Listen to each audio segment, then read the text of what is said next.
Eto, good morning mga idol. Papakita ko lang naman po sa inyo aking future broodcock. Yan, nakita nyo naman. Oh. Napakagandang manok ito mga idol. Nagmanang sa tatay niya. Ang laki ng katawan. No? Eto naman po, ang mangyandom ko mga idol na yan, no, na blue legs. Oh naman, blue legs talaga mga idol. Hindi man green legs. Yan po, blue legs mga idol. Blue legs po to. Kaya napakagawa po talaga naman. Oh, yan o. Ang ganda ng katawan. Kasi mata po niya mga idol is pulang-pula. Yan po mga idol. Yan po. Sa mga nagtatanong po sa akin ng mangyandom namin mga idol. Yan po. Sana po magustuhan ninyo. Yan mga idol. Ito po yung kasi yung mga nailang balik ko na sa tatay nila. Sa lolo nila. Yan mga idol. Binalik ko sa lolo tapos binalik ko yung sa tatay niya. Parang sobrang inbreed na to mga idol. Kaya medyo mababa na po ng kaunti ito. Kasi yun nga po, nakailang balik na tayo. In-inbreed po natin masyado. Yun po, yung iba po nag-breed, hindi po nag-i-inbreed yata yun. Ako po nag-i-inbreed ako sa tatay nila kasi para po ma-preserve natin yung mga bloodline nila.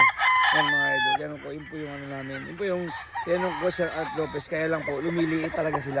Bumababa po yung height nila. Pero okay lang naman po kasi medium station lang naman yan mga idol. Hindi naman po kaliitan. Kumbaga talagang sa ano po ang ganda pang materyales. Kita nyo lang mga idol.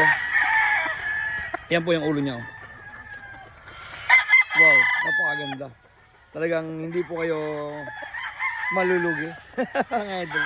Yan o, para sa tingnan nyo lang po mga idol. Yan o. Yan, medyo mahaba na rin po yung buntot ito. Siguro hindi na masyado magmamana sa lolo niya. Yung lolo niya kasi po mga idol is medyo maigsi po yung buntot. Ito po medyo mahaba na.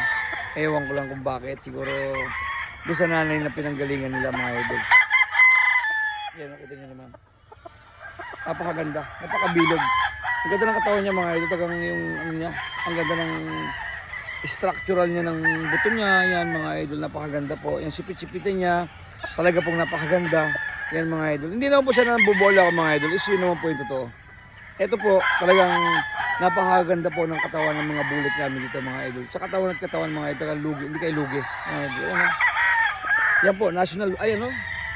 Early bird pala po to. Ito po yung ilang piraso sa iniwan ko kasi nga po gagamitin ko silang broodcock next season mga idol po. Napakaganda. Tsaka yung kulay niya mga idol. Medyo ano na, medyo nag-light siya. Kasi yung lolo nito ay medyo sunog-sunog yung pagkabulik. Matigas na bulik kumbaga. Ito po yung medyo ano na. Napakagwapo. Oh. Tsaka ang bait po nito mga idol. Mabait po sila. Talaga pong kahit hawakan nyo palagi, hindi po talaga yung manghihinaya, ano. Hindi ka po magsasawang maghawak nito kasi mabait. Kasi ako kung salbahe mga idol, magsasawa ka maghawak kahit na medyo magaling sila or maganda yung bloodline nila. Pag po salbahe, ay nakakawalang ganang hawakan kasi baka tukain tayo ng tukain mga idol. You know, thank you for watching mga idol. Sa lahat po ng mga nagtatanong sa akin. Ito po, NFS po to mga idol. Huwag po ito kasi gagamitin ko po to next season mga idol. And yung mga idol, yung kapalit nga nito na kamukha niya is ibinalik ko na ulit po sa mga nanay nila. Kaya po sobrang inbreed na. Kaya po yung mga nakakuha po sa akin ng bulik mga idol is talagang kahit saan nyo po i-cross yan, sa sweater, sa hats, yan mga idol, kahit anong bloodline, pwede nyo ikarga sa kanila kasi po ito ay sobrang inbreed na mga idol.